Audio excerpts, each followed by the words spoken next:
Bonjour et bienvenue. On se demande souvent ce qui fait la réussite d'un projet. Est-ce que c'est simplement le fait de le terminer ou est-ce que sa vraie valeur se cache ailleurs? Aujourd'hui, on explore une histoire un peu particulière, celle d'une vision partagée qui a été interrompue en plein vol, mais dont l'écho, lui, résonne encore des années plus tard. Cette phrase, elle est vraiment au cœur de tout. Elle parle d'une rencontre, d'une connexion qui va bien au-delà des personnes elles-mêmes pour viser quelque chose de plus grand. Et c'est ce rêve plus grand justement qui devient le véritable héritage. C'est vraiment là que notre histoire commence. Alors, première partie, l'idée généreuse. Tout part de là. Pas d'un plan d'affaires compliqué ou de moyens illimités, non.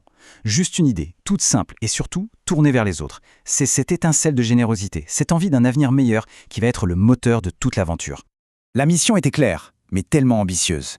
Il ne s'agissait pas de construire un pont en béton bien sûr, mais de tisser des liens humains.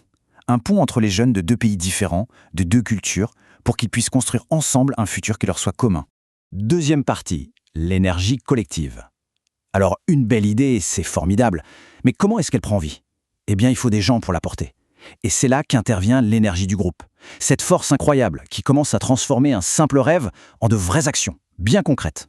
Ce qu'on voit ici, c'est que ça ne se fait pas en un jour. Ce n'est pas un grand bond en avant. Non, c'est une série de petits pas. Chaque discussion, chaque lettre envoyée, chaque soutien obtenu, c'est une pierre de plus qu'on ajoute à l'édifice. Et c'est ça qui crée l'élan.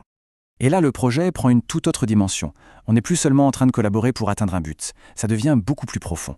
Il y a une vraie volonté de laisser une trace, de transmettre un savoir, des valeurs. Le groupe ne construit plus seulement pour lui, mais pour ceux qui viendront après. Et nous voilà à la troisième partie, l'interruption brutale. Alors que l'élan est à son maximum, que l'énergie est partout, d'un coup, tout s'arrête. Le récit bascule complètement. Un événement totalement imprévisible vient tout balayer sur son passage. L'énergie collective se fracasse contre un mur. Forcément, on se pose la question, qu'est-ce qui se passe quand un élan comme celui-ci est brisé net? Est-ce que toute cette énergie, toutes ces constructions, tout ça, disparaît dans la nature? Est-ce que la fin du mouvement, c'est la fin de tout? Ce qui suit, c'est un silence assourdissant. Ce vide qui s'installe juste après le choc et qui semble tout avaler. L'espoir, les efforts. Après tout le bruit de la construction collective, il ne reste que l'incompréhension.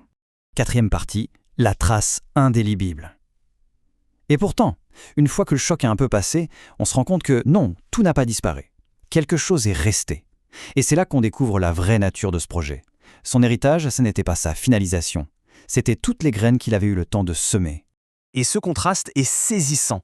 D'un côté, il y a la perte, l'absence de celles et ceux qui étaient le moteur du projet.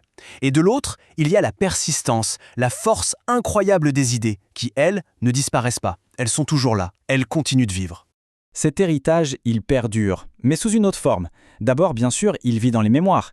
Puis, il se transmet, il inspire de nouvelles personnes à s'engager à leur tour. Et enfin, il se manifeste dans les chemins qu'il a ouverts, des voies que d'autres peuvent maintenant emprunter. L'impact est peut-être plus discret, mais il est bien là.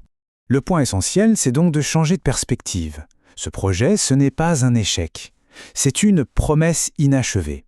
Une promesse née de l'enthousiasme qui a laissé une trace tellement durable qu'elle continue de grandir, un peu comme une graine qui attend juste le bon moment pour germer. Et c'est sur cette dernière réflexion qu'on va se quitter. Comment une promesse, même si elle n'a pas été tenue jusqu'au bout, peut-elle continuer de germer? C'est une question puissante sur la nature de l'héritage.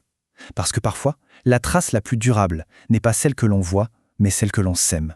Merci de nous avoir suivis.